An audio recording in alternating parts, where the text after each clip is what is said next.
The date is Friday, May 20th, and you're listening to Entertain This, a thought-provoking podcast encapsulating all things entertainment.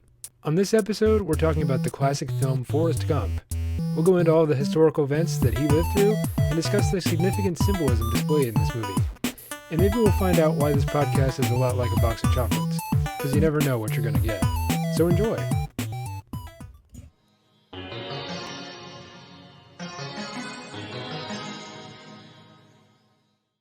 Welcome, ladies and gentlemen, to your favorite show on the internet, encapsulating all things entertainment. You know it, you love it. It must be a Wednesday, because it's Entertain This. Entertain This. You see, because we record on Wednesdays. I'm Alex. Right. I'm Michael. And I'm Nick. Yeah, like I was saying, we record on Wednesdays, so that's why I said the Wednesday bit, because in case you guys didn't know, at least for now, we go live every Wednesday as we're recording this show. So maybe next week, you'll want to tune in. You want to listen live. You want to talk to us as we do this, maybe, just maybe, if you're feeling it, if you're feeling social, if you're feeling like you want to discuss some stuff with your favorite three boys, talk about all things entertainment, that option's out there for you if you think maybe you want to do it. Guys, what a week, what a mighty good week. It has been lovely weather where we're from. Yeah. It's been great weather outside. It's been getting hot. Too hot to handle. Too hot. Hot damn. I kind of like it. Call the police and the fireman because Why? it's too hot. Oh, okay. Makes sense. The police can adjust the thermostat outside. They just don't tell you. The idea of there being a thermostat that can be adjusted. What do you think is in those traffic control boxes? Oh, wow. Think about it, man. You just blew this case wide open, Nick. Clearly, Investigative reporting. clearly, you're the brains of this operation. Have you ever made that seen clear. the inside of a traffic control box? I haven't. There must be a thermostat in there, right? Have you ever seen the inside of one of those? What else could it be? I don't know. You tell me. What if it's a really small Build-A-Bear workshop Hmm. to make very small bears? That'd be actually kind of cool. But as I was saying, Nick, you're clearly the brains of this operation, so maybe you should host an episode.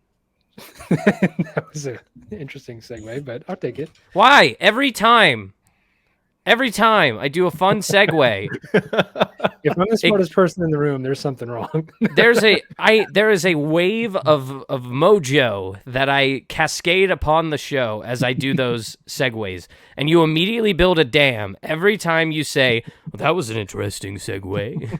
Well, that was a very weird. good. That was Quality a very good segue. That was a. When you say the word segue, the mojo stops. Do I have to say it a special way? No, you just don't comment on the segue. You just take it. The Oh, only cool. way you're allowed to talk about Segway is if you talk about the fad in the early to mid 2000s about the vehicle Segway. How to be the whitest person ever. What about in the one late line. 2000s when they did the hoverboards? Ooh, that was a craze. Should I get one of those? No. No? No. I'd probably fall and break my head open or something. What about the hit movie Paul Blart Mall Cop, in which he rides a Segway? Classic. That's not what we're talking about today. We are talking about a movie, but We're talking about a movie? we're talking about a movie. We're talking about a little film. I have to do a little intro bit to set the scene for you, if you don't mind. Okay, before you do that, though, do you remember when the creator of the Segway died because he wanted to show that the Segway's automatic stopping capabilities could stop him from going over a cliff? That probably appeared on 1,000 Ways to Die. I can see it. You're fucking with me, right? I don't think I am. You don't think you are? You I'm just go not- spouting that stuff out 50% sure of a situation? Where's the Did you know our fact Did you know our fact checker's not here? We're gonna have to live with that truth. Segway creator death. Yeah, Segway company owner ride scooter off cliff dies. Thanks, NBC. That's tragic. Shout out to you, NBC. That's tragically delicious. I like it. Speaking of segues, did you have an intro for your topic today? Oh, I almost forgot. Of course I did. You have once again found yourselves in Mr. Thicknick's U.S. history class. God, it's As you know, it's towards the end of the school year, and it's a nice day towards the end of May right now, and I've got the windows open, so you can feel that warm breeze kind of blow in. It's mid-afternoon, and I know this is one of your last classes towards the end of the day, so you're probably a little tired. And I'm pretty tired too. And I've been barking at these freshmen and sophomores all day, and I could do with a little something to rest my voice for a while. You notice towards the front of the classroom, right in front of the usual chalkboard here, I've wheeled in the television screen, which you kids know this can only mean one thing. We're going to be watching a movie. In my hands, I have a VHS that we're going to watch just over the next few weeks of class before the final exam as a kind of review, as a kind of recap of the semester's learnings. So, class, I'd like you to guess what I'm holding in my hands. Yes, Alex. What class are we in? U.S. history. Oh. Well, we already did Saving Private Ryan. That's true. That'd be just like a World War II recap, wouldn't it? Yeah, for U.S. history. Towards the end. Mm-hmm. Yeah. Anytime we talk about like wheeling a TV into a classroom, I just immediately think of the Bill. I, the science guy. Bill. So Mr. Thickneck, So this is a movie. Yeah, what are we watching? Okay. No, hold on. This game ain't over okay. yet. No, go ahead. Hold You on. can ask again. What? This is a movie, right? Not like an educational movie that you watched in high school. Yeah, this is a proper film. This is an actual film. It is won Academy Awards. It's true. Thickneck, Mr. Thickneck, give us a number of questions we can ask you before you exactly just tell 3. us. And have we already asked one? I think so. You've already used your one wish. You got 2 more. We got 2 more. Mike, do you have a question? I have a question. Go for it.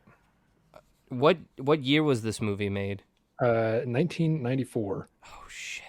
It's exactly as old as I am. Kind of scary. A U.S. history movie. From I think I fucking got this. What? Yeah, well, go ahead. Don't swear in my classroom, sir. Oh, I'm sorry, Mr. Thick. I'm sorry, your thickness. Your thickness.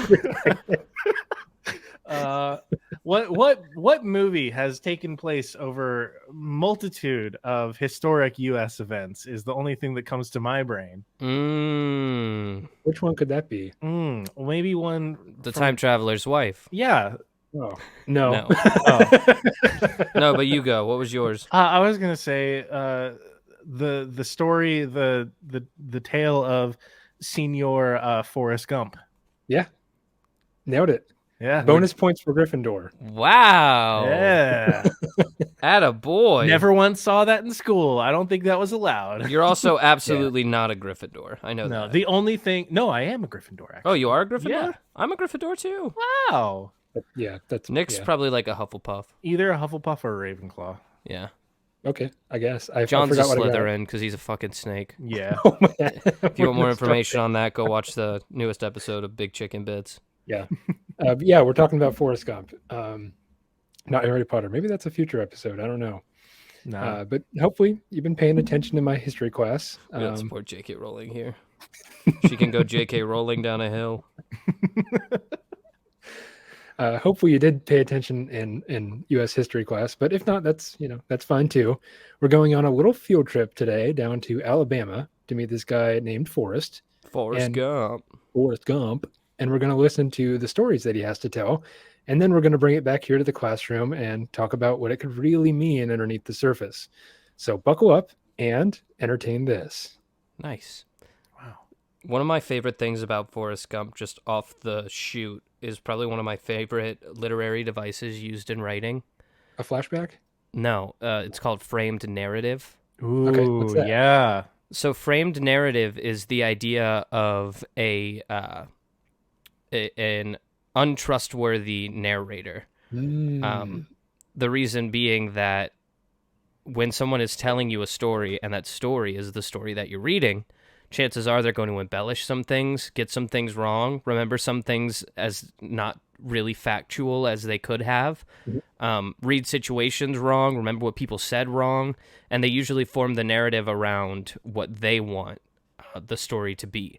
So even when it comes to historical events in a framed narrative, you'll often find that the stories that you're being told aren't 100% true. Right. But more importantly, what a frame narrative sets up is there's a story going on, and then inside of the story that's going on, they're telling you a story. So one story makes up the frame of the second story. So it's movies like The Princess Bride is a frame narrative movie. Forrest Gump is, of course, a great example of a frame narrative movie, and things like that, where it's someone telling a story to somebody else. The Notebook is another really great example. Mm-hmm. Yeah. So the the kind of frame in The Princess Bride, to just kind of tack onto that, is like the grandpa's telling this young little girl a story, and he's It's a reading a boy. storybook. Oh boy, I couldn't remember his gender. I'm sorry. It's okay. But that's kind of like that's the frame. And with Forrest Gump, the frame narrative is the story of all his life events happening as he's sitting on a bus stop waiting for a bus. Mm-hmm. That's kind of where the story begins. So personally, I think Forrest Gump is one of the best films of all time. Agree. Hard agree. And it's not because it was earth-shattering when it came out or it's aesthetically pleasing. For me, I think I'm more drawn towards the context of the movie, which is ostensibly U.S. history, but it could be a couple other things, and we'll get to that later. I think that it's important to me why it really resonates is the old adage that is often repeated on this show. It's that history never repeats itself, but it often rhymes. And some of those rhymes are kind of displayed in this film, if only the first stanza only to be echoed later in a current state of history that we're in right now. The events that we're living through today are the responses to those initial rhymes all those years ago. It's films like Forrest Gump that help us recognize that fact. By learning about what happened before our time, we are better able to predict what may happen in the future or to better understand the context of what we're experiencing right now. So now, with that being said, I want to go to the historical context of what went into making this film because, it was released in 1994. I don't really remember much about that time because I was I was in a crib, Well, I mean, it's important to first note that it was a book. That's true. Yeah. And that book was written in a completely different time than when the movie was released. Not different, but yeah, it was close. It was 86 when the book came out, and it was 94, as I said before. I have very different mind pictures of the year 1984 and the year 19. They're very different. That's true. They're very different in my head. What, 8 years apart, and it's a world of difference? Oh, yeah. Really was. But if you kind of play back the memories, I guess if you have memories, if you're old enough to have memories from the 90s, you'll remember that our boy Bill Clinton was elected. That's pretty cool. All of us were born. Our boy, Bill. No, our boy, whom we have Billy indoctrined into lore and legend. You had the fall of the Berlin Wall was in 1989, I believe. Then you had the collapse of the Soviet Union in 1991, and you have the United States of America standing alone as this lone superpower. We're the lone force for good on the earth at this time. And it's a time of relative peace. There's still wars going on, that's a constant on this planet that we call home. But and we're all kind of getting excited for this upcoming new millennium. And I think part of that is looking back on the century that we had as Americans. It's kind of the era from 1900 to 2000, I think, is going to be looked upon as the quote unquote American era.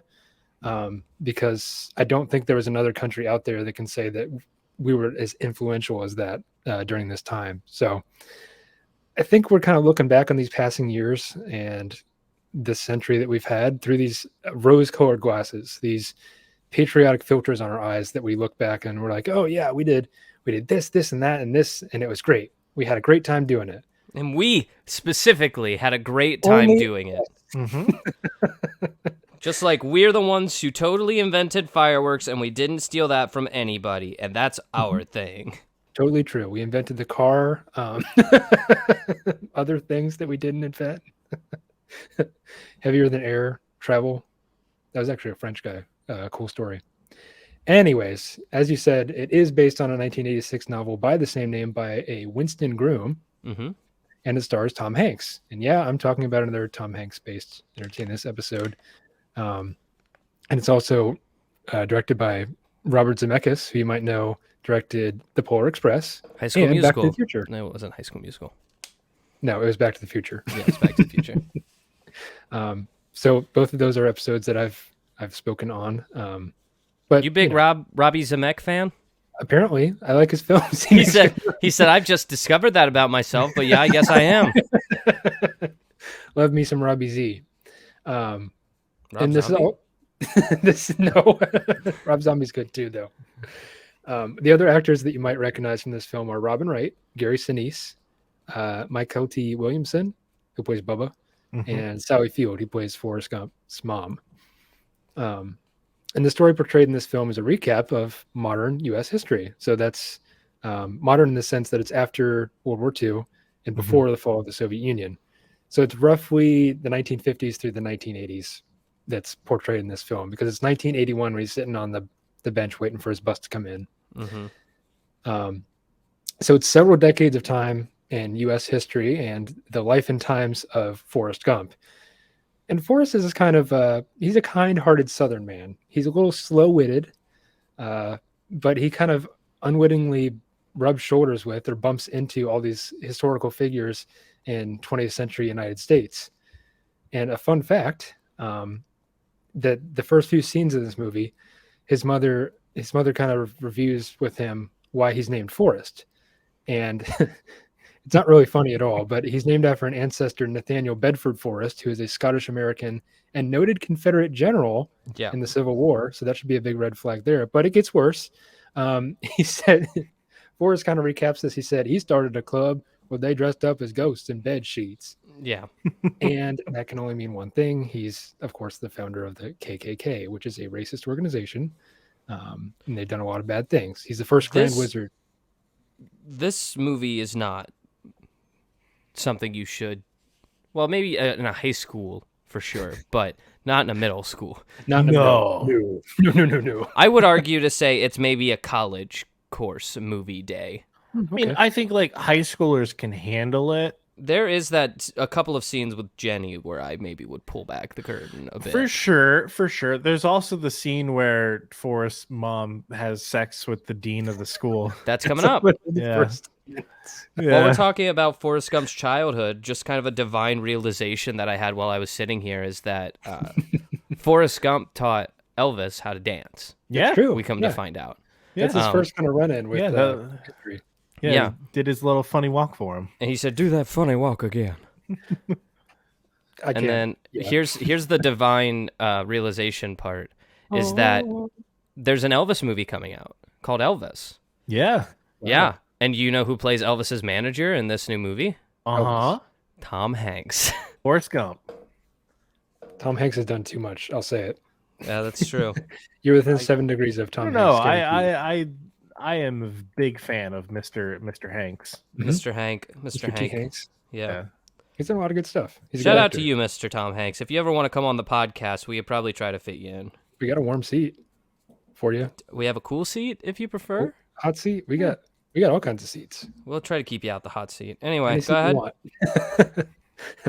But Forrest Gump's mom says that his name was kind of a reminder that sometimes people do things that don't make no sense.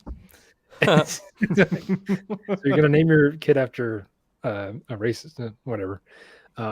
But it's kind of established early on that this film is told. It's a framed narrative by Mr. Forrest Gump, who kind of narrates his life story, and he's recalling it to all these various people that are sitting on the bench right next to him, waiting for their bus to come.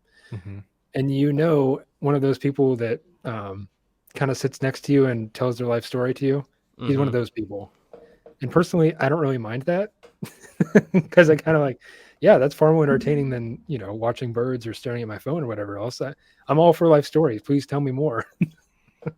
Yeah, I mean, I don't think there's anyone that would turn down like a Forrest Gump style retelling of their life, especially if it is anything similar to the Forrest Gump story. No, yeah. And anyways, that's how I met Bill Clinton. And that's how I met your mother. Forrest Gump, How I Met Your Mother. But the first few frames of this movie, I guess, you have the credits rolling, and you have this feather kind of falling from the sky, drifting and making its way towards the bottom, and it eventually lands on Tom Hanks's lap, Forrest Gump's lap, and he takes it and he closes it up in his suitcase, and then he proceeds to offer a young lady sitting next to him a chocolate, and he says that classic line that we all know and love: "Life's like a box of chocolates. You never know what you're going to get." It's just one of the several aphorisms that he starts by saying, "Mama always used to say." He always begins every sentence that he's about to say something like, I don't know, kind of down homey with "Mama always used to say." So yeah, It's kind of cute, I guess. It's this thing that like there's not an original thought in his head. It's No. just everything is just regurgitation of like his interpretation of it.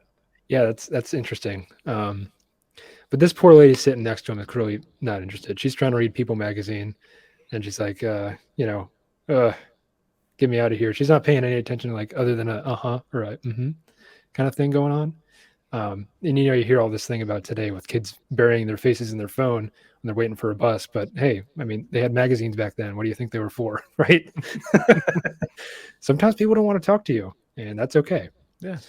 But Forrest kind of starts his life story by telling this lady about his first pair of shoes. He says, Mama said that you can tell a lot about a person by the kind of shoes that they wear. And he says, he had leg braces. He doesn't say that. His magic shoes. His magic shoes. His doctor said that has a spine as crooked as a politician. So it's kind of funny because that's still true today, right?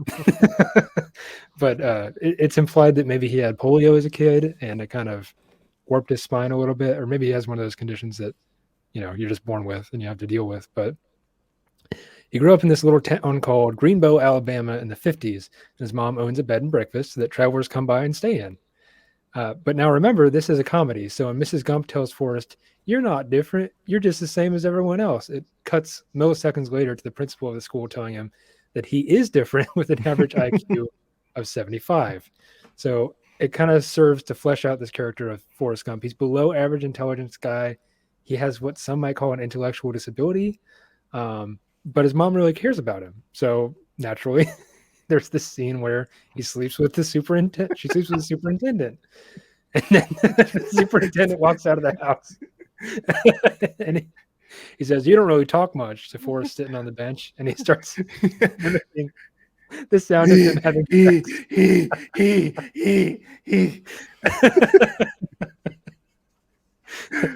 It's funny sometimes. It has this brief moments of just like, come on, Forrest. Oh, there's so many moments in this movie that just make me like smile from just thinking back to the first time and just how much it cracked me up. And especially like this movie came out when the year you and I were born, Nick. Right. And for me, it was something that like it was one of my dad's favorite movies. So Right. I've been watching Forrest Gump since I was about 5 to 6 years old. I think same here too. Yeah. I don't really remember the first time I watched it, but I certainly remember the last time I watched it. I absolutely remember the first time that scene clicked in my head as to what was happening. Like, oh, they're having this. I was just, like, because when you're little, it's just like, oh, Forrest is making a funny noise at him. That's fun. Yeah, that's funny. I promise it's the last time I'll make that noise. But anyways, we cut to a later period in his life where Elvis is visiting the house. A young man from, where's he from? Tennessee? Yeah. But he comes by and Elvis is playing his guitar and Forrest starts dancing with his leg braces on. And he's like, do that funny walk again, as we said before. Mm-hmm. And that's where he got his, risque gyrating hips move that everyone flipped the hell out about in the 50s. Oh, he's flocking his hips around. Oh. But this is where, after that scene, is where we introduced Forrest's love interest in the movie. Young Forrest has a crush on this little girl named Jenny, who sits next to him on his bus ride the first day of school. They become fast friends, and Forrest says they become like peas and carrots. It's just kind of cute, I guess. Later on, of course, it evolves into a more serious relationship, and we'll get there in a minute, but. You get one of these first scenes, the famous "Run Forrest Run" scene, where he's being bullied and throwing rocks the boys are throwing rocks at Forrest, and Jenny tells him to run, Forrest, run. So he takes off down this trail, and his leg braces come off. It's like this miraculous event, and ever since then, he just runs. He's a good runner. That's what he does. It's kind of a cool scene. Later on down the road, that takes him into a college football practice field, and it lands him a spot on the team, making him part of the University of Alabama. He gets a football scholarship. So here's this guy with an IQ of 75 who gets to go to college because he can run really well. Yeah. It becomes the I can't remember the name All of it. America team. Yeah, the All America team as a kick returner. Now, is that a big deal? Because I don't know sports very well. Is All American still? Yeah. So imagine like All America is like you pick 1 to 2 people at a specific position, Mhm. and those are considered the best of the best Oh, out of like everyone in the nation. So out of any college football player, he was considered the best kick returner. see, that's not explained in the movie. And if you don't know much about sports, you don't know. Well, because Forrest doesn't know. Right. Forrest doesn't know, and neither do I. Framed narrative. The narrator doesn't know something, neither do you. But hopefully, you listen to this podcast, you'll be like, "Oh, that's what happened there." I don't know, just a guess. I think one of my favorite parts about this movie is the fact that they like not just like frame the narrative as Forrest, but they frame the narrative as someone who was watching Forrest in this time. So like in this case, when Forrest is going up and getting I can't remember if this is when he's getting his medal for the Vietnam War or for the All America team. All America team, Yeah. where he drinks 30 Dr. Peppers. Okay, so And yeah, then that he was has when to he. pee. Yeah. And it's like it frames the narrative as like he's on TV and the camera close up on him. How do you feel, son? I gotta pee. Yeah, but before we do that, we have to visit another historical run-in because while he's on the University of Alabama's campus, you get this kind of historical event called George Wallace's stand in the schoolhouse door. I don't remember learning about this in U.S. history class, but it did happen in 1963. And do you guys know anything about this before I get started? Not really. I've heard of it. Okay, so this is part of broadly the civil rights movement. So right off the bat, that should tell you something about it. But it was George Wallace was the governor of Alabama at the time, and he made this symbolic attempt to keep his inaugural promise: segregation now, segregation tomorrow, segregation forever. And he wanted to stop the desegregation of schools. So he stood in the door of the auditorium to block the entry of these 2 African American students, Vivian Malone and James Hood. In response, JFK isn't taking this shit. So he issues Executive Order 11111, it's 5 ones, which federalized the Alabama National Guard, and the Guard General Henry V. Graham then commanded Wallace to step aside. Wallace spoke further, but he did eventually move, and Malone and Hood completed their registration for classes. This incident brought Wallace into the national spotlight and cemented him as a racist dickhead in the history books. But then Forrest recounts after he witnesses the event, he ran for president and someone thought that wasn't such a good idea. And that's, of course, reference to a 1972 assassination attempt against Wallace. A lot of people getting shot in the late 60s and early 70s. I just noticed that. Yeah, it was a real popular thing back then. Assassinations? You didn't like someone, you shoot him. Right.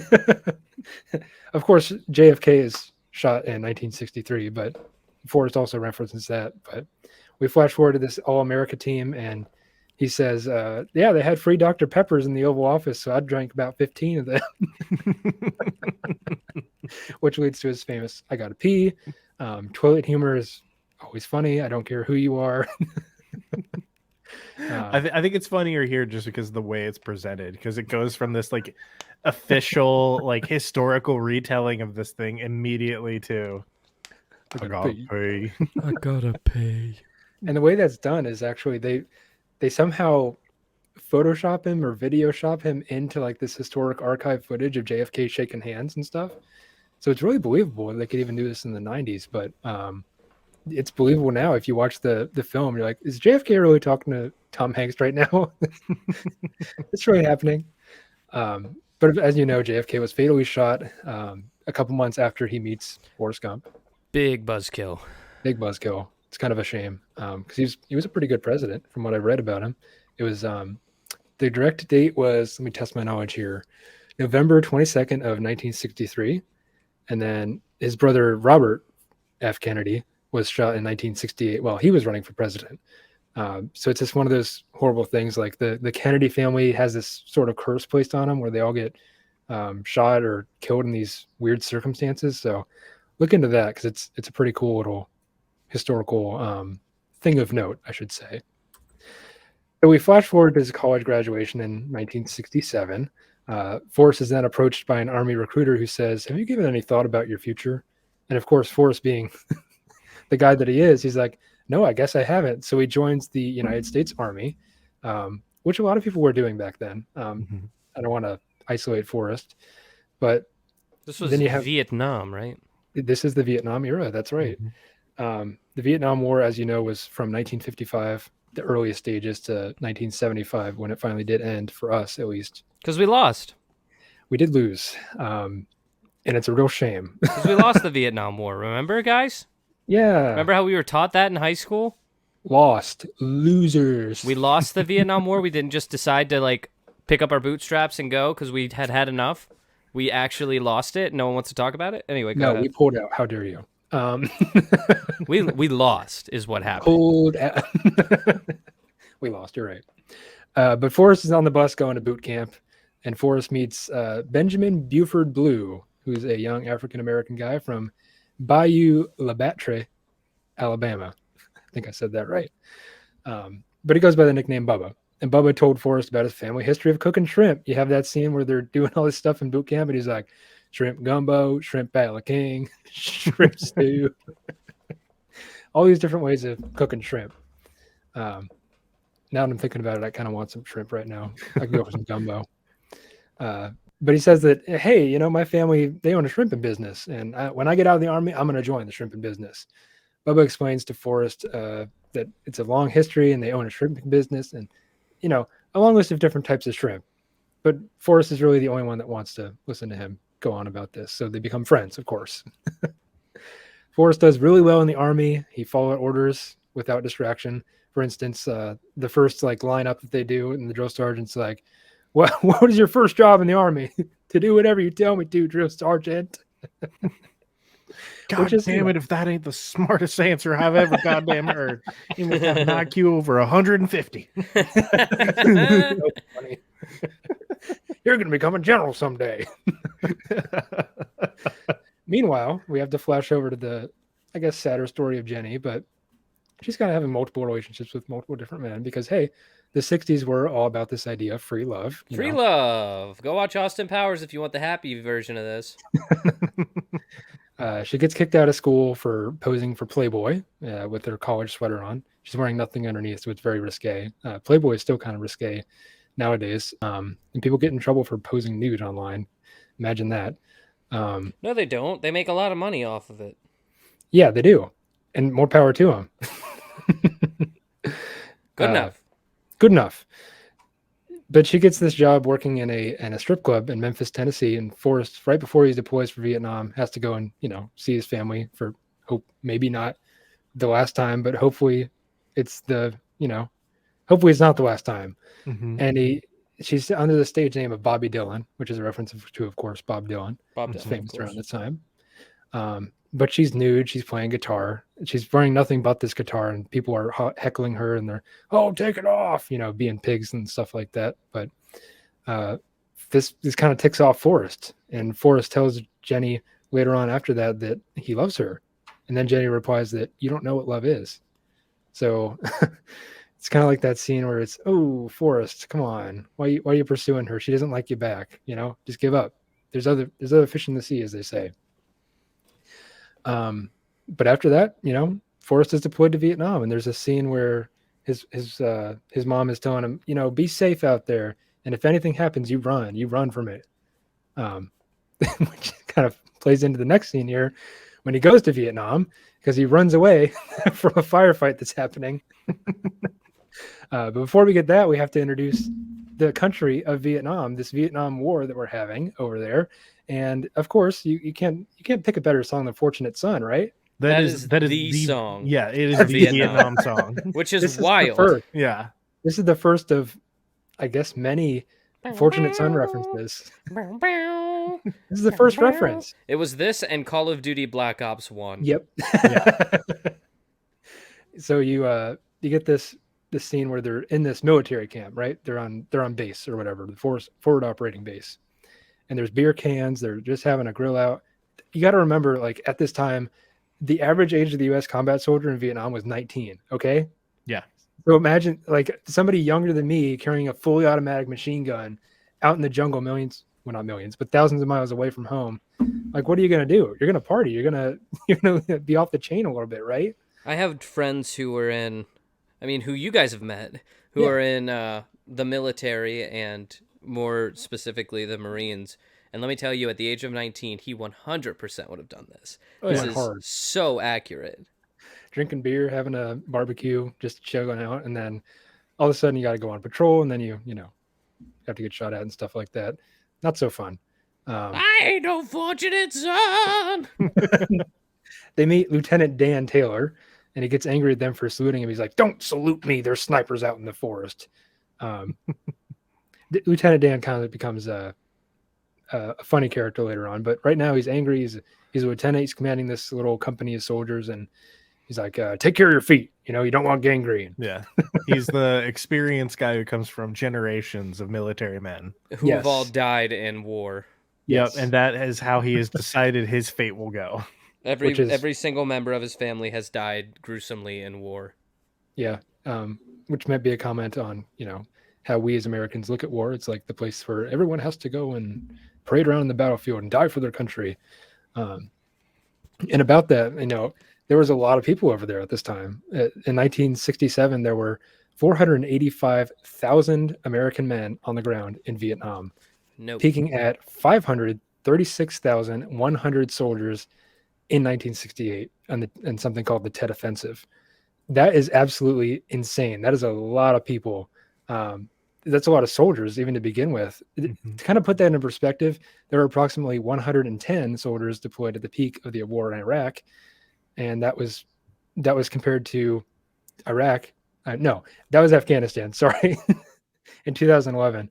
In Iraq, it was 160,000 in 2008. So that's like a fifth of the peak soldiers in Vietnam. Like, we were throwing everything we could at Vietnam, and we still couldn't win. And Vietnam was also like the last war that we had where like technology didn't eliminate a lot of like individual soldier positions. Like Afghanistan, Iran, all that whole like Middle Eastern conflict War is on terror. the war on terror. Weren't they implementing like guerrilla warfare? So they were that's kind of why we failed so hard in Vietnam, is because we were going in there with World War II tactics. Mm-hmm. And here you have the Viet Cong, which could be anywhere. There's not a uniformed force of men that we're used to fighting. They were just spread out everywhere. Which is wild that we went into it with like World War II tactics, because it barely worked in World War II. It did not. Yeah. It works really well when you're fighting against, like, say, Nazi Germany. Yeah. But not so well when you're fighting a guerrilla force, because, we were like, hey, there are rules. And they were like, shut up. They're like coming out of these like holes in the ground, and like people are falling into pits with spikes. It was nuts. Brutal. Very brutal. And it was all out in the jungle, so it's really hot and 100% humidity, and I can't even imagine that. Stupid. Outside, it was maybe 85 today, and I felt like I was dying on a walk. So imagine it being 90 with 100% humidity, and you're out in the middle of a jungle, and you're cutting through all this brush, and you're holding a machine gun, and got to keep an eye out for Charlie because he could be anywhere. It's just levels of human suffering that we can't even fathom in the 21st century. So after several uneventful months, their platoon is ambushed by the Viet Cong, and several soldiers are wounded and killed in the fight. But in the confusion, Forrest initially was ordered to retreat, so he runs. He runs all the way back to safe territory, and he's separated from the rest of his platoon. But after being concerned for Bubba, he ran back, and he picked him up, and he got him. And then he decided to rescue everyone else in his platoon. So they're kind of all out. What happened? He got safe, and he's like, I gotta go find Bubba. Yeah, and so he goes looking for him, but every time he goes and finds a different person from his platoon who's injured, and he's like, I gotta save him. I gotta find Bubba. Yeah. And then I think towards the end of that little running scene, he finds Lieutenant Dan. Mm-hmm. And Lieutenant Dan is on the ground, and he's like, leave me, you bitch. Like, let me die on the battlefield like everyone else.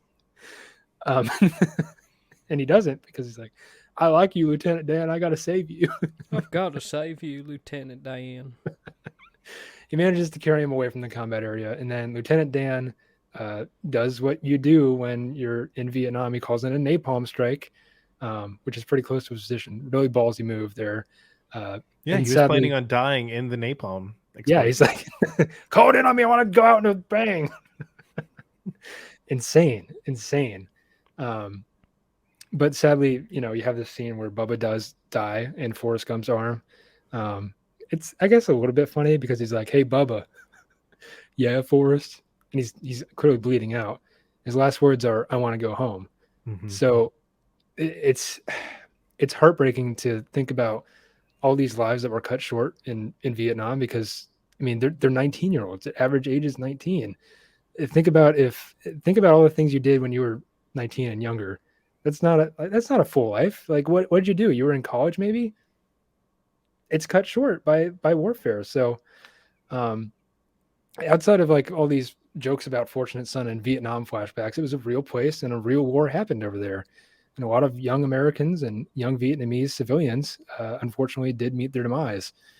And you know, we talk about every conflict up to this point. We talk about World War One. We talk about Korea, World War Two. It's up until the '60s when the United States kind of has this moment of truth, I guess, where we start feeling not so good about ourselves. You kind of see this erosion of patriotism, and when the troops coming back from their deployment are spit on, they're disrespected, and they're out there risking their lives. They're just following the draft orders. They, you know, they're just doing their job, and then they come back and they get, you know, trashed. But thankfully, that's kind of changed in modern day America. And we kind of go over there just to stop communism, but at the end of the day, it's like, what does that even mean? How do you stop an idea from spreading? It's kind of bizarre. I can just tell you right off the bat that you probably don't stop an idea with guns and bombs. Okay, you probably do it with like education or like the country was trending towards a communistic state way before the U.S. gets involved. So how do you kind of stop that? I don't know, but that's kind of the reason why we lost in the end.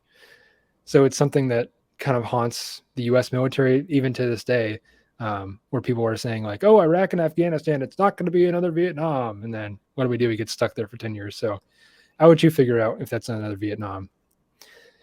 So we flash forward to Forrest himself being shot in the buttocks during a firefight. He recovers at an army medical center in Saigon. Lieutenant Dan is in a bed next to his, having lost his legs due to his injuries. Um, Lieutenant Dan is bitter and angry after this because he's like, "You were supposed to let me die," and he never talks to Forrest. Yeah, he blames Forrest for his life being shit. Yeah, and for his injuries. yeah, and it might be a little like PTSD mixed in there too, because I mean, combat tends to do that to people. But he's pretty much like disabled at this point. He has to use a wheelchair because he's amputated from like the knee down or so. Yeah, on both legs. Both legs. And then Forrest, you know, later receives the Medal of Honor for his bravery in Vietnam. So bravo, Forrest. Then he gets to meet the next president of the United States. It's just, wow, how did he get so lucky? It's, of course, being awarded to him by, who was the president at this time? Anyone? Hold on. 1968? It's not Reagan. Herbie Hancock. No, it's Lyndon B. Johnson. Nope, wouldn't have known that. Yeah, he's kind of a minor president, but he's a big deal. He asks, you know, "Where'd you get hit, Forrest?" And Forrest tells him, "I got shot in the buttocks." And then Doesn't he like whisper it in his ear or something? he whispers it. He leans in to whisper it, and he goes, "I got shot in the buttocks." He pulls down his trousers. They said it was $1 million shot, but I never saw a dime of that. He's so funny. A real comedian, right? It's like everything that happens in Forrest's life, it's like like the entire movie's tone as a whole, no matter how like bad everything is just, it's charming. Yeah, it's just like Forrest is just such a charming guy. I mean, the theme of the movie is right there in the middle where he's wiping his face on the t-shirt. He says, "It happens." And then the t-shirt comes out and the guy's made a shit ton of money off of writing "shit happens" on a t-shirt with a smiley face. That's Forrest Gump's whole thing. Yeah, he just kind of stumbles into fame and fortune. It's very funny. But later on, he's like patrolling. He's walking around Washington, D.C. He's seeing all the sights and sounds, and he sees Jenny again after he gives his speech in the Washington Monument. What's that big pool called in Washington, D.C.? The reflective pool. Yeah, the reflection pool. Yes. So he's out there, he's giving the speech, and there's this guy, he's pumping up the crowd because there's obviously protests going on against Vietnam. Very unpopular war. And he's like, yeah, we're going to have a real veteran up here. He's going to talk about Vietnam. He's saying a lot of F words. And Forrest is like, you really like to say the F word. He really liked that F word. Then Jenny comes walking across the reflecting pool, and they get this like moment of reunion. And Forrest tells Jenny that he got his Medal of Honor by just doing what you told me to, which is running. So kind of interesting. Then we flash to this scene where he's playing ping pong. Oh, you forgot a part. You forgot about the part where he goes, "I'm sorry, I ruined your Black Panther party." Oh yeah, I almost forgot about that. The Black him and Jenny, they reunite for a little bit, and right. she tries to bring him to her political little parties. One of which being a Black Panther meetup. And yeah, and Forrest unwittingly punches the leader of the Black Panther Party in the face. Yep. Because he's being kind of abusive towards Jenny, and he doesn't like that. Yeah. So he just goes in there, pops someone. Which it's like you start to see this theme of like Jenny herself gets into bad situations. Yes.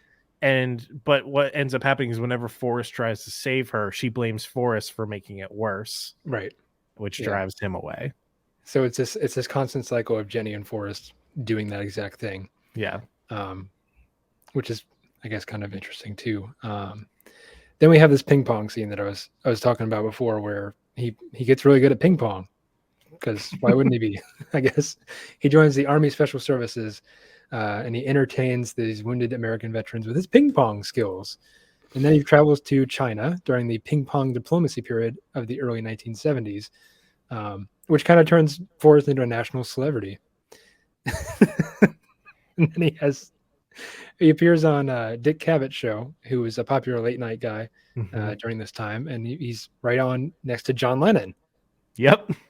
John Lennon of the Beatles. And after hearing Forrest talk about the Chinese people having no possessions and no religion during his interview, it eventually inspires John Lennon to write the song Imagine, because it goes, Imagine, there's no stuff and things. So after this, he does eventually reunite with Lieutenant Dan, and he's in a wheelchair. He's celebrating the holidays with him. And during a New Year's Eve celebration in 1971, Forrest persuades Lieutenant Dan to join him in the shrimping business as his first mate. Because it's revealed that after the war, he makes all his money in ping pong, and then he's going to invest it in a shrimping boat, because that's what Bubba would have wanted him to do. Dan later invites two prostitutes, Kara and Lenore, to his New Year's Day party, both of whom eventually are kicked out of the apartment for insulting Forrest when Forrest rejected their advances. So he's kind of like this asexual guy in a way. He doesn't really like contact with other women. And that includes Jenny, I think, earlier on, because he's just like, there's a scene where they're in Jenny's college dorm room, flashing back a little bit, where Jenny asks Forrest, have you ever been with a woman? And he goes, I don't know what you mean. And she takes Forrest's hands and places on her breast, because, trying to entice a little action there, huh? It's a family show, Nick. I'm sorry. We'll move on from that. Forrest eventually says the prostitutes smelled like cigarettes, and Dan replied, simply wishing Forrest a happy new year. So they have this kind of on again, off again, kind of love-hate type of relationship between these two guys. It's eventually it turns out for the best, of course, because Lieutenant Dan has this moment of, I guess, inner peace and tranquility when he just kind of falls backwards off the shrimping boat. And he starts swimming. He's like, oh, I'm laughing. I'm happy again. So I don't know. I guess that's a moment of after he sits out on the deck during the he challenges God. Yeah, he challenges God in the hurricane. You will not sink this boat. And he doesn't. And in that moment, Lieutenant Dan defeats God and can live out his life. I don't know about that. Well, that's what he thinks. I think it like he reads it more as like his destiny was denied to him, and now like in that moment, him like reconciling with God that like his destiny is his own. Like that's what that is. I almost skipped over the part where he does the Watergate, the Yeah. Watergate scandal. He meets Richard Nixon, who offers him a Tricky room to Nick. stay, Tricky Dicky, in the Watergate Hotel. And then, of course, as you know, they were broken into by the Democratic National Convention. Because what is it? What's the story again? Richard Nixon's trying to steal secrets or recordings or something like that. I'm a little foggy on Watergate. I'll admit it. It's kind of boring, I guess. But it gets Tricky Dick in a lot of trouble. It gets Yeah. impeached. Forrest sees them breaking into the hotel room, and Forrest is the one that calls it in. It's so funny. Yeah. Um, but anyways, you see this moment where I guess Lieutenant Dan is kind of contemplating. He's like, he has this moment of peace and tranquility, and he challenges God and wins and all that. And then you have this flash forward or flash meanwhile type of transition to Jenny, where she's having this life of drugs, this burglary, sexual promiscuity. There's First this time event, I ever heard the song Freebird. Freebird. Yeah, it's the Yep. guitar solo, and she's standing on top of a roof, assumingly high on cocaine. Mhm. And she kind of compliments like actual suicide because she's about to jump off. But she kind of slips, and then she's like, "Oh, I don't want to do that." You can kind of see where she's in a dark place, and without Forrest, so they kind of need each other at some point. I don't think that's fair to the writing of Forrest Gump to say that Jenny's in a dark place because she's without Forrest. It's Jenny's maybe, in a dark place because Jenny is a very complicated character. yes, Yeah. Even in the moments that Forrest remembers to tell us, she's dealing with like being abused by her father. Yep. Never really having true value for herself, Mhm. being kicked out of college. There are a lot of reasons why Jenny is the way Jenny is. Right. It's not necessarily tied to Forrest or his Yeah. journey. I think Yeah. their meeting is what is ultimately the solution to a lot of problems they're both sharing. Exactly. But I would not say that without Forrest, it is a cause and effect kind of Yes. thing. Yeah. Eventually, you kind of see Jenny calms down after a while. She stops leading this life of like, I guess, sin, if you want to call it in the religious sense. But They would have in the 80s. they would have probably, yeah. So Forrest founds the Bubba Gump Shrimp Company, and you get that thing where Forrest, or Lieutenant Dan. Sorry, I had a brain slip there. He put a lot of money into some fruit. Yeah, Some fruit company. he puts a lot of money into Apple. He said that we'd never have to worry about money again. That's it. Yeah. So he makes a substantial investment in Apple computing of all things. Like Yeah. he just, how does he Just a get good this call. lucky? Just a good call. He didn't make it. It Which was Lieutenant which Dan. only aged like fine wine after the movie came out. 'Cause Yeah, Apple the movie only came got out bigger. and then it got huge. It's crazy. But he gives this money to Bubba's family because Bubba's no longer there, and they kind of share this investment money, and it takes care of like the entire family. They never have to shrimp ever again.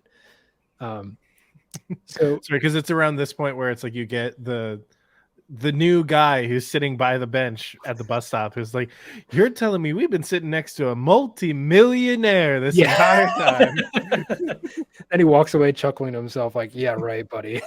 It is wild that the Bubblegum Shrimp Company is like a real thing. Yeah. Yeah. It's like there are restaurants all over the place. I think the closest one to us might be in Gatlinburg, but they're like all over the place. It's been a while since I've been to the airport, but is there one at the I don't think so. airport? There's one at like nearly every other airport in America. So It's wild. yeah. They're a big deal nowadays. We should have invested back then, huh?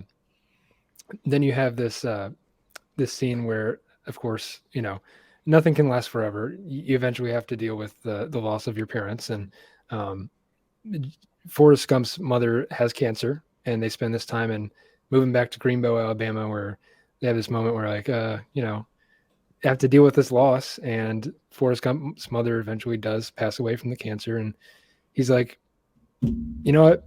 I'm just going to start running. So he starts running, and then he's like, well, I got to the edge of Alabama, and I'm going to keep running to the next state. And then eventually he reaches the East Coast. And he said, that was pretty fun. I'm going to go for the West Coast now.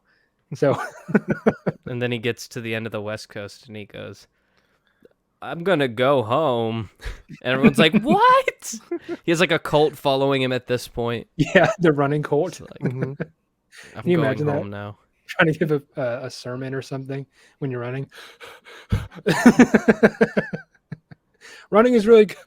Hold on a minute. I mean, I think that's at the end of the day, it's not luck that makes Forrest Gump who he is. It's No. that he is so simple of a man that he's easily imprintable. Like, you can imprint whatever ideologies you have on Forrest Gump, whether you want him to be the war hero or you want him to be, the all-American football player, or you want him to be, he'll be whatever you want him to be, granted, but if you assume that he is a quote-unquote cult leader, or he has a higher recollection of the world around him while he's running across country, it's hard for us to understand that he's just doing it because he likes to run. Yeah. Everybody's like, no, he's doing it for this reason. He's doing it for that reason. That's what makes Forrest Gump him, is that everybody who makes him such a big deal in history, they're making him a big deal because they want him to be that person. It's never what he wants. No. Mhm. He's just kind of there, and everyone's kind of impressing their values upon him when he's really just kind of a blank slate, I guess. Exactly. We already mentioned kind of the scene where he inspires the "shit happens" shirt. Mm-hmm. Mhm. I'm gonna have to Because get somehow one of those. he wipes his face on it, and a it's smiley just the face. perfect smiley face. God, He's that kind of like a made Jesus figure in that moment, right? that made my brain hurt so bad as a kid. I How was do you like, do that? how do you get that?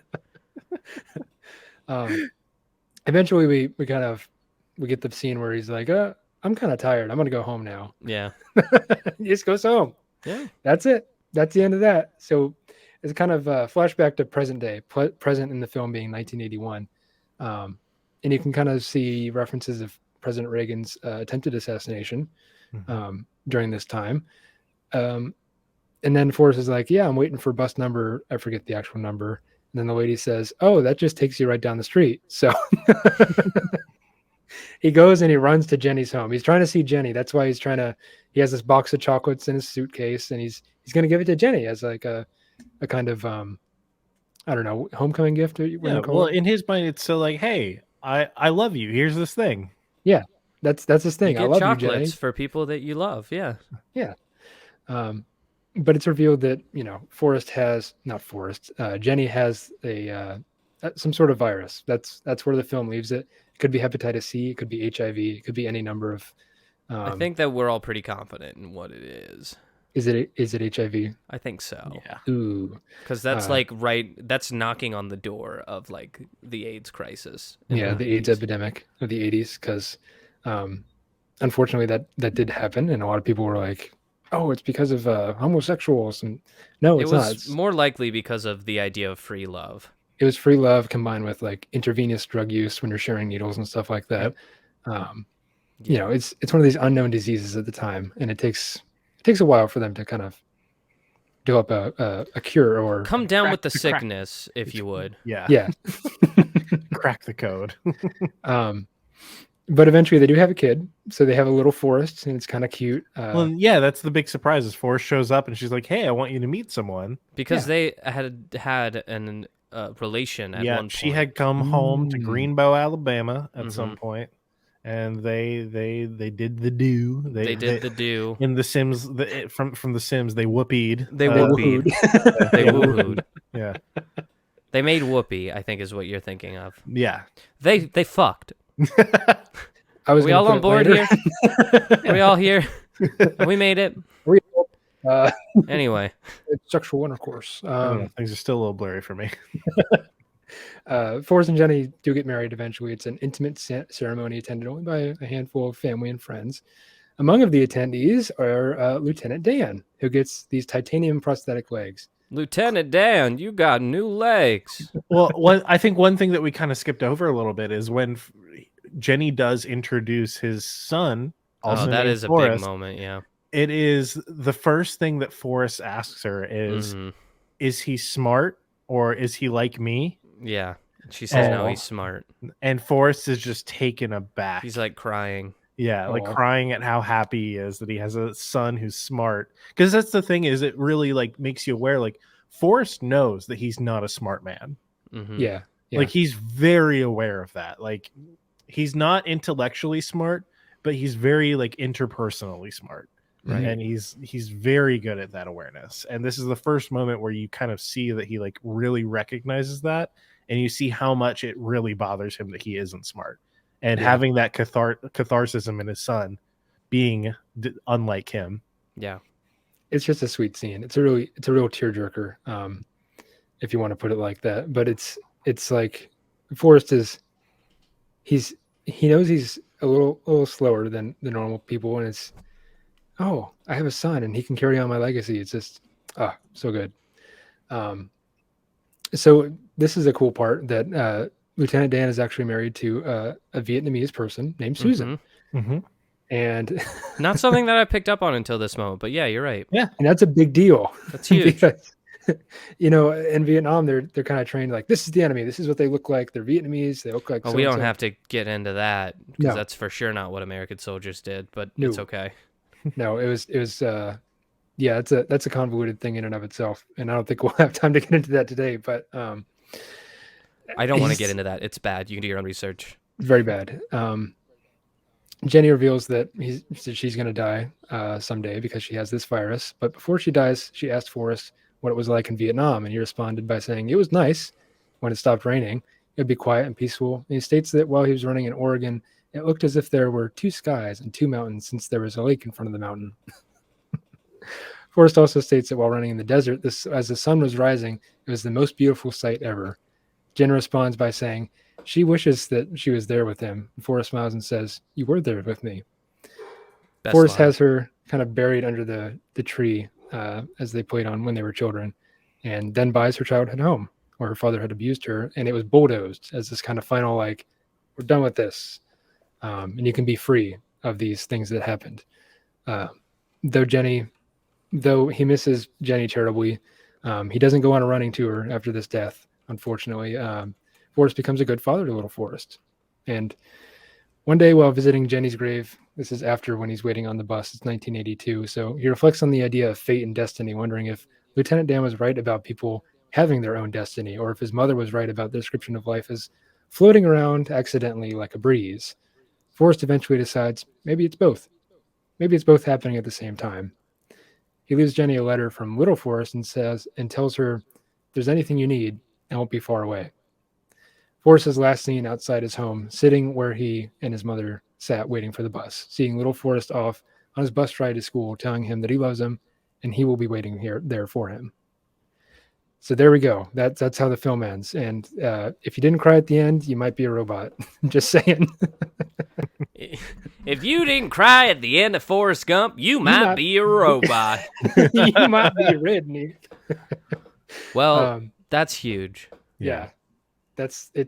We can talk a little bit about the symbolism now if we have time for it, but you start thinking about, I think we kind of did, we hit on it a little bit. I just want to pose this theory out there in the ether.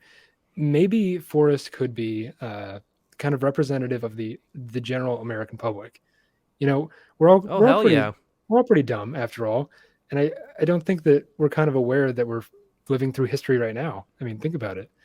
We're just kind of bumping shoulders with random people that maybe sometimes they're movers and shakers, Yeah, I mean, I think that's a huge theory because, I mean, like you said, uneducated, the American public. Unfortunately.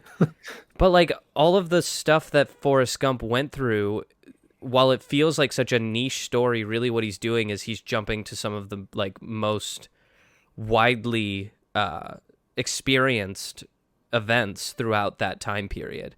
Yeah. That's why the movie hits so hard, is because everybody recognizes everything that happens in the movie. Everyone was there and was a part of it. It didn't go on behind closed doors. It was all in the public eye. Yeah, so, everyone knows what is going on in these stories. Everyone except for Forrest. Exactly. Yeah, Forrest is kind of like, he's representative of the feather, I think, in the first frame and in the end frame, because he's just being blown around. He's floating, he's kind of, then he lands just a feather in the wind. Going where people tell him to go. That's Forrest. He's a feather in the wind. Yeah. There's also this theory out there that this is kind of a conservative leaning film, but I couldn't really disagree more. I I don't think really that think it has it's any pretty political clear leaning. that Americans need to wake up a little. Wake up, America. I think it shows the ugliness of American history over anything else, Oh really. yeah.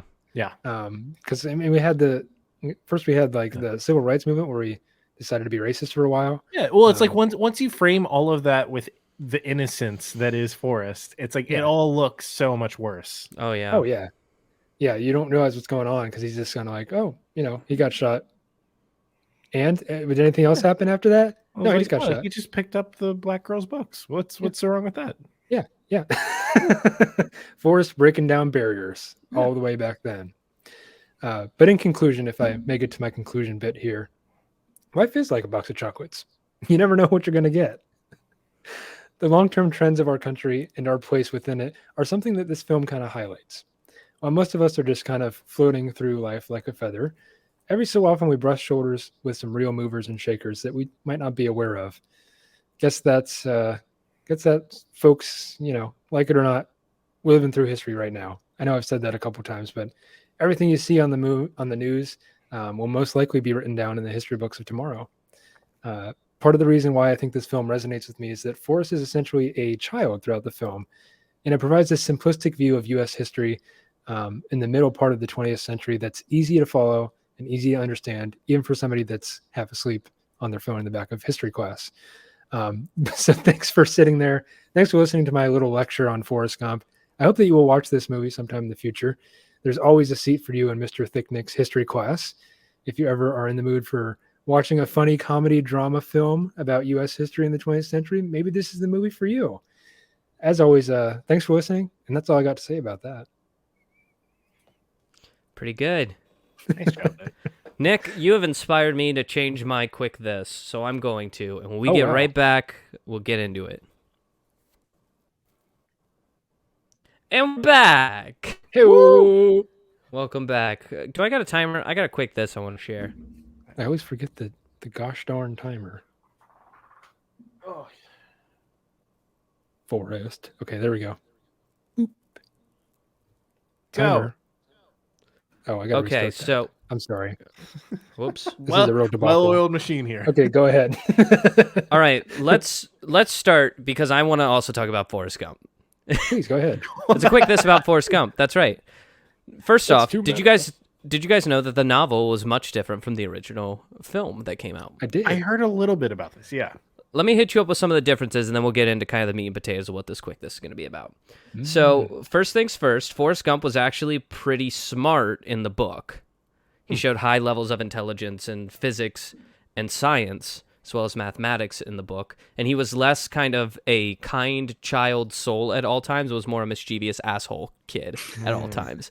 He was cursing all the time. He was a bit aggressive at times. He wasn't as likable as Tom Hanks made him out to be. Another thing is Forrest Gump didn't meet Bubba in the Army in the book. He actually met him at a college football game where they had both attended college and bonded over their low IQ, but they later both joined the war. In the book, Lieutenant Dan does not join the Bubblegum Shrimp Company, nor does he left the Bubblegum Shrimp Company after Forrest decides to leave. So that's another huge difference. But this is the biggest difference and one of the most important ones. Is that in the book, Forrest does not end up with Jenny, and Jenny does not die. Jenny gets to live. So why is that important, and why do I think this can take up 5 minutes? Well, because Forrest Gump was the first in a series of books. There's a second. There's a sequel to Forrest Gump called Gump and Co. Written after the film. Written after the film. Interesting. That takes place in a world where the film happened, and he is reacting to the fact that they made a movie about his life, because the new book takes place in the 90s. That's meta. It's very meta. On the first page, Forrest Gump tells readers, don't let nobody make a movie about your life. Whether they get it right or wrong, it don't matter. Because he didn't like the movie that they made about him. There are a couple of things that happens in the book that I'm going to go over. First off, Forrest Gump plays professional football for the Saints. The New Orleans Saints? The New Orleans Saints. because he runs into somebody while working at a strip club in New Orleans after Lieutenant Dan leaves the Bubba Gump Shrimp Company. And Bubba's father lets Forrest know that he's basically ruined. He has no money. He's poor again. And that's what starts this adventure. So yeah, Forrest goes to work in a strip club in New Orleans and ends up running into a Saints player known as Snake, quarterback Ken Stabler. Yeah, Stabler. Familiar? Stabler, sorry. Who apparently used to play for the University of Alabama alongside Forrest. Yeah. So, yeah, Forrest Gump ends up going and playing for the Saints, but he ends up leaving the Saints because he finds out that Jenny has died. Jenny dies in the second book. Oh. Yeah. So that leaves Forrest with, of course, Little Forrest. And he becomes a door-to-door encyclopedia salesman for a shady guy named Slim. Little Forrest points out that the encyclopedias are no good, and when pointing this out to Slim, he's basically told to sell them. But he doesn't want to sell them because they're not right. But he ends up going to the manor owned by the Hopeswells. If you don't know the Hopeswells, here's a little hint. He ends up in an affair with Mrs. Hopewell because her husband is occupied doing research and development work. Research and development. What, you may ask? Well, when told to help find something in the kitchen, Forrest sees a can of Coca-Cola, but they do not taste like they used to, causing Forrest to experiment with different foods to make a better recipe. This gets the notice of Mr. Hopewell, but Forrest cannot remember the ingredients he added, and Forrest is given the job in Coke's research and development department, to which he cannot remember the recipe, ends up making a terrible recipe that he claims was the original recipe, and they name New Coke. New Coke? Come on, Forrest. They're saying Forrest Gump invented New Coke. There are a couple of other things, like Forrest Gump is deployed to the Persian Gulf War, where his tank crew captures Saddam Hussein. All right. Okay. And yeah, eventually he ends up meeting with none other than Tom Hanks to discuss his role as Forrest Gump in the movie Forrest Gump. It's a wild ride. Come on, man. It was going to be made. Wild. It was going to be made into a sequel, but just like the Deus Ex Machina that causes Forrest Gump to be in all these places at all these times, the script for the sequel was delivered or was submitted on September 10th, 2001. Ooh. Uh-oh. Yes. Some rough timing. It got put in development hell and never saw the light of day. And Tom Hanks doesn't want to do it because he says he hates it when people quote Forrest Gump to him. And he doesn't want that to happen again. Well, I'll keep that in mind if he ever comes on this podcast. Yeah, if I ever meet Tommy Hanks. Something tells me just from that detail alone, he will not want to come on the podcast. No. Life's like a box of chocolates, Tom. You never know what you're going to get. He said he hates that one most of all. But it's classic. It's a classic, just like classic Coke. Thank you guys so much for listening to this classic episode of Entertain This. If there's anything in the realm of entertainment that we haven't covered yet, at this point, chances are we have. Have you checked our backlog? But if you check our backlog and you find out that we haven't covered the thing that you like, reach out to us because we'd love to cover it. There are a couple of different ways that you can do that. The first and most easiest way is to go to our website, www.entertainthis.com/ET-podcast. Scroll all the way to the bottom, fill out the little questionnaire there, get sent straight to us, and we'll hit you up with a reply. Or you could just email us directly. Our email is entertainthispodcast@gmail.com. Or you can find us on Twitter. We are entertain_this. On Instagram, we are entertain this podcast. And on Facebook, we are podcast entertain this. And as always, entertain us so we can entertain you, and you can entertain this. We'll see you guys next Friday. Goodbye. Goodbye. Life is like a box of chocolates if you think about it. Because sometimes you forget your showrunner's not here.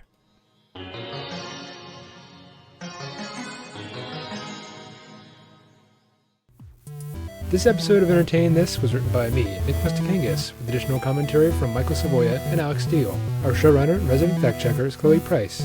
Our theme music is Rush Bubble by Aaron Spencer, with interstitial music by DJW. Tune in every Friday for new episodes, and thanks for listening.